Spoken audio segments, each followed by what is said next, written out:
Sabi dito sa post, look, LBC workers stage a protest outside the Department of Labor and Employment headquarters in Manila on Monday, alongside with Kamanggogoyo Party List Representative Eli San Fernando, calling for a wage increase and government intervention in their ongoing collective bargaining agreement deadlock with the management. The workers are seeking better compensation amid rising living costs and have urged DOLE to help facilitate negotiations between the union and the company management. Wrong move. Huwag kayong nagpapaniwala dyan sa mga grupo, sa mga unyo-unyon na yan, lalo na pag galing sa CPP, NPA, NDF, lalo na pag si Kamanggogoyo yung mag-organize. Kasi unang-una, wala namang alam yan sa basic economic principles. Partida basic na lang yun, ha. Di ba? Kunin na lang natin yung recent example. Yung Kowloon Restaurant.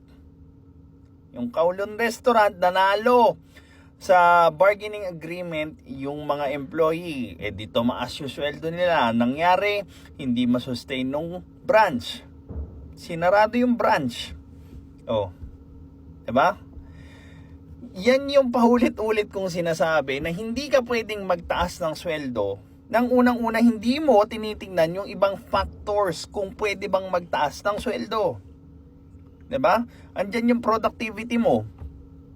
Ano yun? Gusto mo lang tumaas yung sweldo mo pero wala kang ambag? Saan kukunin yung sweldo mo? Sa hangin?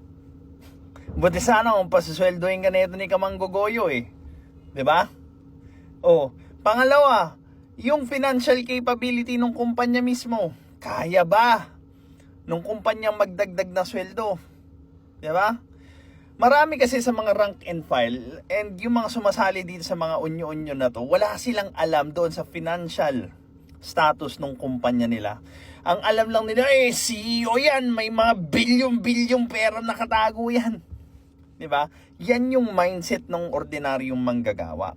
Wala silang alam doon sa pagpapatakbo ng business kasi nga sumusunod lang naman sila. Wala naman silang clearance, wala silang kakayanan para alamin yung estado ng kumpanya nila at kanino nila aalamin yung estado na yan. Katulad siya kay Manggogoyo. Diba? Sasabihin ni Kamanggogoyo, binabarat kayo, maraming pera ang LBC, mag-ano lang kayo, maghiling lang kayo ng dagdag sweldo. Yan. Ang ending, bagsak.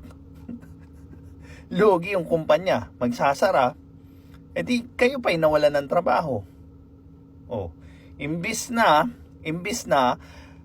nagko-contribute kayo doon sa kumpanya nyo para malaman nyo kung ano yung pwede nyong maibigay para mas tumaas pa yung kita ng kumpanya nyo and then later on, pareho kayong magbe-benefit. Both of you will benefit. Kaso hindi. Mga mangmang kayo, mangmang na nga, entitled pa. Ayan. Magpapaniwala pa kayo sa ganyang klaseng politiko, di ba? Para mapabilis yung pagbagsak ng kumpanya dito sa Pilipinas para lahat tayo wala ng trabaho. Gising Pilipinas! This is Pinoy Extreme. Have a good day.